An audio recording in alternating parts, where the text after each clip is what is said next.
Alhamdulillah, pada hari ini Allah masih memberikan kita kesempatan, kesehatan untuk dapat melanjutkan kembali pembelajaran kita. Baik anak-anak ibu semua, apa kabar? Semoga dalam keadaan sehat.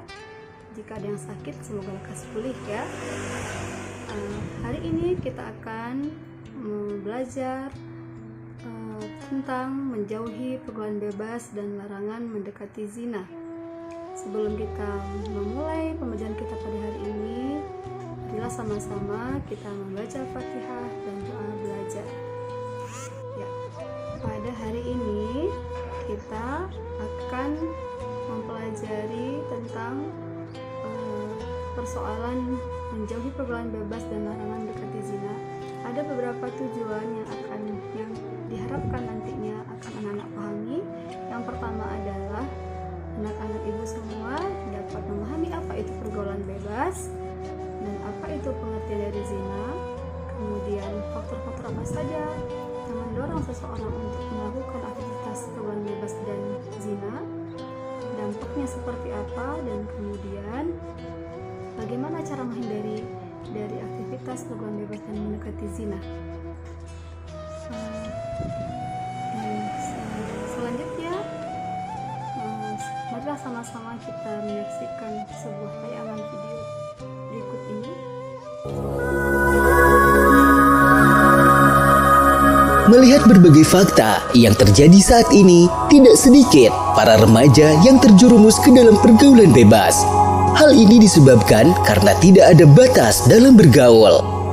Selain itu, pergaulan bebas juga didukung oleh arus modernisasi yang telah mengglobal dan lemahnya benteng keimanan seseorang yang mengakibatkan masuknya budaya asing tanpa penyeleksian yang ketat. Sehingga bagi para remaja, pengertian pergaulan bebas di kalangan pelajar belum keren kalau belum bebas. Padahal dampak dari pergaulan bebas memberikan pengaruh besar untuk diri sendiri, orang tua, serta negara. Ya, video yang sudah kita perhatikan sejenak tadi sangat terlihat bagaimana mirisnya kehidupan remaja pada hari ini. Dan akhirnya yang terjadi adalah mereka senang happy fun, bergaul bersama, bercampur baur laki-laki dan perempuan, mabuk-mabukan dan sebagainya. Sebenarnya apa sih itu pengertian zina dan apa pula itu pergaulan bebas? Pergaulan bebas adalah pergaulan yang tidak mengindahkan norma agama dan norma yang berlaku di daerah setempat. Itu yang disebut dengan pergaulan bebas. Dan bahkan para pakar juga menyebutkan demikian. Itu sebuah tindakan, sebuah pergaulan yang tidak mengindahkan norma agama sekaligus norma lingkungan dan norma lingkungan setempat. Nah, sementara kata zina itu berasal dari kata zana yazni, yang artinya adalah sebuah hubungan yang dilakukan oleh laki-laki dan perempuan tanpa ikatan pernikahan yang sah dan secara hukumnya adalah haram, sebagaimana Allah katakan dalam firman-Nya Quran surah Al-Isra ayat 32, Bismillahirrahmanirrahim, wala taqrabuz zina innahu kana fahishatan wa sa'a sabila, yang artinya, dan janganlah kamu mendekati zina, sesungguhnya zina itu adalah perbuatan yang keji dan seburuk-buruknya jalan. Nah, anak-anak ibu semua, dari hal video yang sudah kita saksikan tadi, dan bahkan sangat miris ya, masih terjadi hingga hari ini, ikatan hubungan antara laki-laki dan perempuan senantiasa terus dilakukan tanpa batas. Mereka senang duduk bersama ya, tanpa ada kepentingan apapun. Nah, ini juga merupakan dari aktivitas pergaulan bebas. Anak-anak ibu bisa melihat di lingkungan di sekeliling kita, dan jangan sampai anak-anak ibu juga bahkan menjadi pelakunya. Apa pelakunya? Aktivitas pacaran dan sebagainya yang harus dihindari. Anak-anak ibu semua, ada beberapa faktor penyebab pergaulan bebas dan perbuatan zina. Ada faktor dari dalam dan ada faktor dari luar. Yang pertama, faktor dari dalam, yaitu lemahnya pemahaman iman dan Islam. Yang kedua, adanya bisikan syaitan pola pikir, rasa ingin tahu, dan ingin mencoba. Dan yang ketiga, lemahnya pemahaman terhadap dampak bulan bebas. Yang berikutnya, gaya hidup, dan kemudian komunikasi yang tidak berjalan tidak baik. Nah, ini semua adalah faktor dari dalam seseorang melakukan pergaulan bebas. Sama seperti yang video tadi kita saksikan, termasuk lingkungan keluarga juga akan mempengaruhi seorang anak yang aktivitas ini.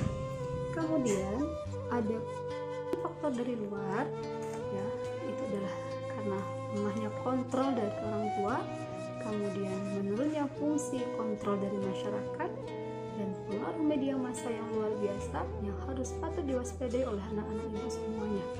Nah, termasuk ya, minimnya sarana pengembangan dan aktivitas remaja.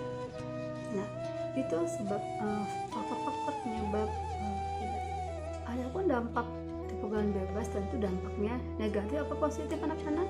Iya, betul sekali, dampak negatif yang seringnya terjadi. Apa saja? Yang pertama adalah tentu melemahnya ketahanan iman seseorang, menghilangkan wibawa seseorang, mengurangi umur, ya bahkan termasuk akhirnya malas beribadah, ya. Nah, senangnya bergaul dengan lawan jenis, dan pada akhirnya hingga ke hubungan zina, dan yang sering terjadi adalah munculnya penyakit yang merebak tanpa obat sampai menuju penyakit kelamin HIV dan AIDS. Nah, kemudian ada yang lebih pedih, anak-anak ibu, yaitu berdampak di akhirat. Apa yang terjadi? Mendapatkan murka dari Allah, hisab yang jelek dan siksa neraka. Na'udzubillah min dzalik, semoga kita dijauhkan. Maka anak-anak ibu, mawas diri, kontrol diri, jangan sampai terjebak pada pergaulan bebas. Dan anak ibu semua, yang terakhir, ketika kita sudah mampu mengontrol diri kita untuk tidak terjebak pada pergaulan bebas, ya, otomatis akan ada hikmah manfaat bagi kita sendiri. Yaitu apa? Yang pertama adalah terhindar dari penyakit kelamin, sehingga penyakit HIV/AIDS akan jauh dari pribadi kita. Ya, kemudian terjaganya martabat keluarga, dan termasuk terjaganya jiwa dan raga tetap bersih, ya. Nah, otomatis anak-anak ibu semua, insya Allah setelah pembahasan kita pada hari ini, untuk lebih menjaga diri kita dari aktivitas pergaulan bebas, say no to pacaran, oke? Iya, insya Allah setelah pertemuan ini diharapkan anak-anak ibu semua bisa mengamalkan apa yang sudah didapatkan pada pembahasan tentang menjauhi pergaulan bebas dan larangan mendekati zina. Baik, sebelum kita akhiri pertemuan kita pada hari ini, marilah sama-sama kita membaca doa kafaratul majelis. Subhanaka Allahumma wa bihamdika asyhadu an la ilaha illa anta astaghfiruka wa atubu ilaik. Wa akhiri, assalamualaikum warahmatullahi wabarakatuh.